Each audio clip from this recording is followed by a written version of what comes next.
नमस्कार, मीडिया हलचल देख रहे हैं आप और मैं हूं आपके साथ हिमांशु। एक और उम्मीदवार तय। समाजवादी पार्टी में एक्शन का दौर चल रहा है और अखिलेश यादव लगातार इन कोशिशों में लगे हैं कि जल्दी से जल्दी उम्मीदवारों का चयन कर लिया जाए और उम्मीदवारों का चयन करने के बाद प्रदेश में पार्टी की तरफ से हल्ला बोल का आगाज कर दिया जाए। अखिलेश यादव लगातार मंथन कर रहे हैं और मंथन के साथ ही तमाम ऐसी पहल कर रहे हैं जिससे कि पार्टी मजबूत हो। अब अखिलेश यादव ने एक और उम्मीदवार का चयन किया है और इस चयन के बाद लगातार सुर्खियों का दौर चल रहा है। सवाल इस बात का है कि आखिर उम्मीदवार कौन है। हर कोई जानना चाहता है कि वो नेता कौन है जिस पर अखिलेश यादव बाजी लगाने के लिए तैयार है। तो ये नेता नहीं है, एक ऐसा शख्स है ये जिस पर अखिलेश यादव ने भरोसा जताते हुए जीत का दारोमदार कंधों पर डाल दिया है। और अखिलेश यादव को भी उम्मीद है कि जब ये उम्मीदवार मैदान में उतरेगा तो उम्मीदों को पूरा करेगा और ऐसी बंपर जीत हासिल करेगा जिससे डंका बज जाएगा। वैसे तो अखिलेश यादव परिवार के सदस्यों की सीटों को सेट करने में लगे हैं, लेकिन पहली बार परिवार से बाहर के शख्स की सीट को सेट किया है और उसके बाद सीट का चयन करने के साथ ही उम्मीदवार का चयन कर लिया है और उम्मीदवार का चयन करने के साथ ही ऐलान के लिए अब इंतजार किया जा रहा है। अखिलेश यादव तमाम उन लोकसभा सीटों पर मंथन कर रहे हैं जहां पर उन्हें जीत की उम्मीद है और इसी के चलते स्थानीय नेताओं के साथ में मंथन किया जा रहा है, फीडबैक लिया जा रहा है और जब वहां से नाम पर मोहर लग जाती है कि हां ये नाम अगर यहां पर मैदान में उतारा जाता है तो फिर जीत मिल जाएगी, उसके बाद अखिलेश यादव संकेत देते हैं कि उन्होंने उम्मीदवार का चयन कर लिया है। ये कोई नया है, ये कोई नेता पुराना नहीं है, ना अनुभवी है, नया नेता बनने वाला है और इसको लेकर के लगातार पार्टी में तैयारियों का दौर चल रहा है और अखिलेश यादव जल्द ही इसके औपचारिक ऐलान से पहले एक बड़ा दौरा करने वाले हैं। ये नेता पार्टी की ही एक राज्यसभा सांसद है, उनका बेटा है और उसके ऊपर अखिलेश यादव ने दांव लगाने की तैयारी कर ली है। आप सोच रहे होंगे कि ये कौन है,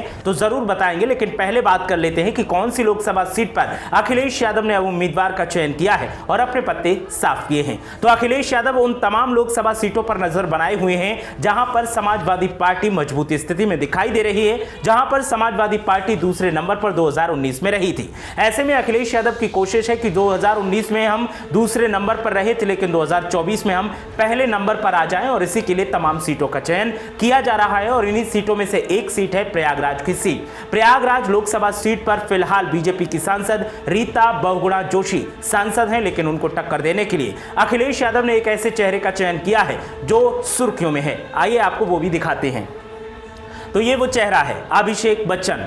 सदी के महानायक अमिताभ बच्चन बॉलीवुड अभिनेता अभिषेक बच्चन हैं और अमिताभ बच्चन के बेटे हैं। इनको समाजवादी पार्टी प्रयागराज लोकसभा सीट से 2024 लोकसभा चुनाव में मैदान में उतार सकती है। इसके लिए पार्टी में तैयारियों का दौर जारी है, फीडबैक भी ले लिया गया है और अखिलेश यादव जल्द ही मुंबई का दौरा करेंगे जहां जया बच्चन और अमिताभ बच्चन से मुलाकात करेंगे और उसके बाद अभिषेक बच्चन की उम्मीदवारी का ऐलान किया जाएगा।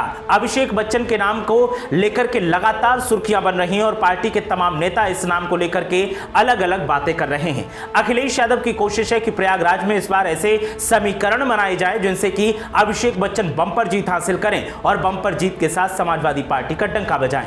गजब चौंकाने वाली बात यह है कि 1984 में इसी लोकसभा सीट से अमिताभ बच्चन ने चुनाव जीता था। कांग्रेस के टिकट पर वो मैदान में उतरे थे और उन्होंने हेमवती नंदन बहुगुणा को यहां से हराया था। उस वक्त अमिताभ बच्चन को 68% वोट मिले थे, लेकिन इस बार समीकरण अलग हैं, चेहरे अलग हैं, लेकिन मुकाबला 1984 जैसा है क्योंकि उस वक्त जब अमिताभ बच्चन प्रयागराज से चुनाव लड़ रहे थे उस वक्त हेमवती नंदन बहुगुणा उनके सामने थे और अब जब अमिताभ बच्चन के बेटे अभिषेक बच्चन अगर मैदान से उतरेंगे तो इनके सामने हेमवती नंदन बहुगुणा की बेटी रीता बहुगुणा जोशी मैदान में होंगी और दोनों में आमने सामने का मुकाबला होगा। ऐसे में अगर अभिषेक बच्चन ने चुनाव जीत लिया तो फिर यहां पर इतिहास दोबारा से दोहराया जाएगा और बच्चन परिवार का यहां पर दबदबा देखने को मिलेगा।